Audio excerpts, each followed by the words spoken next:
Hi, it's Ben from My Cycling Coach. I hope you're well and that you're having a great day. Welcome to Workout Wednesday. So today I've got a Zone 2 endurance ride planned on the trainer indoors, as you can see. Ride's going to be around an hour and 45 minutes to 2 hours in length, depending on how I get on with time today. Target intensity for the ride, as I say, Zone 2 ride, so really going to be trying to be strict as I can, sticking to 70% of FTP, which for me at the moment is around the 260 mark. So for the duration of the ride, really going to try and target that power and being consistent as I can with that. And this is actually something I wanted to speak to you about today as part of Workout Wednesday this week, is Zone 2 riding. As the term Zone 2 endurance riding, it can get thrown around quite a bit. What is actually a Zone 2 ride, the benefits of it, the intensity that you should be riding at as part of your Zone 2 riding. So we'll start with why really should you be doing Zone 2 rides. And if you're watching this video, there's probably a good chance that this spring or summer you're going to be wanting to do some longer rides, maybe 100 kilometers, 100 miles, multi-day long rides. So you're going to be wanting to really improving your endurance and start working on that as early as you can in the year, really. Obviously, it's harder to do the longer type sort of Zone 2 rides at this time of year. But like I'm doing today, you can certainly start with hour and a half, 2 hours on the trainer.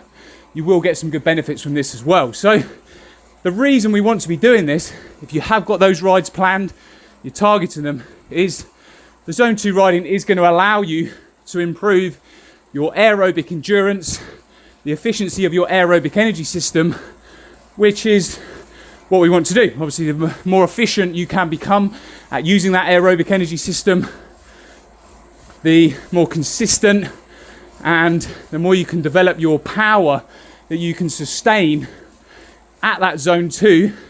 This is going to obviously then equate to better efficiency out on the road when you come to do those longer rides. You're going to be able to ride for longer, but also sustain a higher power output because you have trained your body to become more efficient at working aerobically, which means you're going to be able to complete your endurance rides faster, which is obviously fantastic.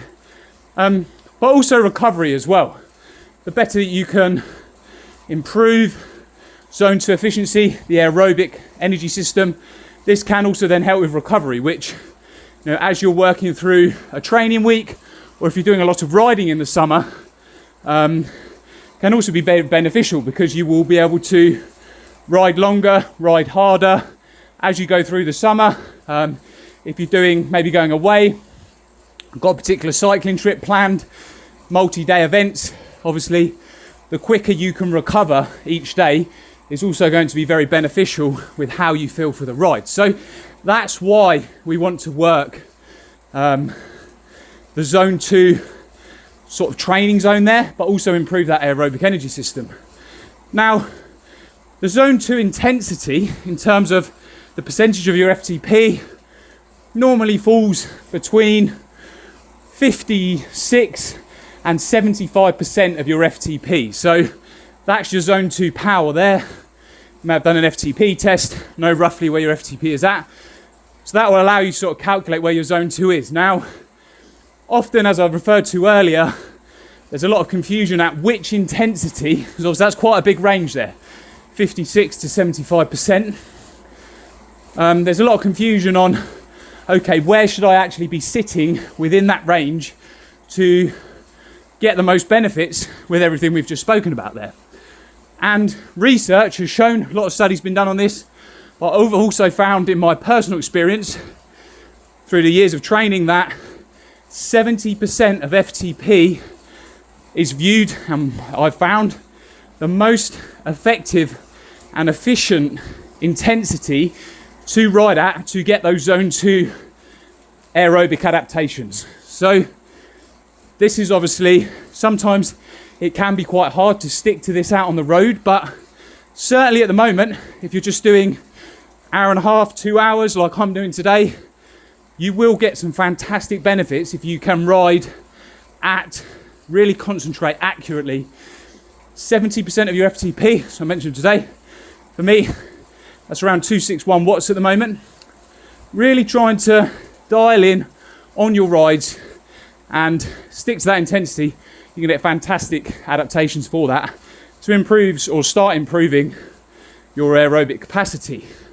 Now, what's also great with this type of Zone 2 riding is you can do a lot of it because you won't be accumulating huge amounts of fatigue. So if you're ever stuck for a training session during the week, you're not sure what to do, you may get a bit of extra time, or on the other hand, you've had a long day at work and you feel like, okay, don't think I'm going to be able to maybe smash out some VO2 max intervals or threshold intervals today. Don't worry, jump on, dial in on that 70% of FTP. As I say, you're not going to be killing yourself during this session, but you're still going to get some real good adaptations. And the more of the riding that you can do at this time of year, and if you can then incorporate that into your week over a 4, 6, 8 week period, you will feel massive gains just in your, as I mentioned, aerobic capacity, so how you're feeling on the bike, but also your recovery. You'll find that you will recover a lot quicker as well. So yeah, that's where Workout Wednesday this week, guys. Bit of information on Zone 2 riding there. Using it a lot in my training at the moment, and I have done for the past 10, 15 years. And that 70% I find is the real sort of sweet spot with the Zone 2, if you like, to really help you develop your endurance. Hope you found this video useful, guys. As always, if you did, please drop a like on it. If you're watching on YouTube, give us a thumbs up. Be sure to subscribe to the channel, and any comments, as always, would love to hear from you. Have a great rest of your day, enjoy your riding, and speak soon.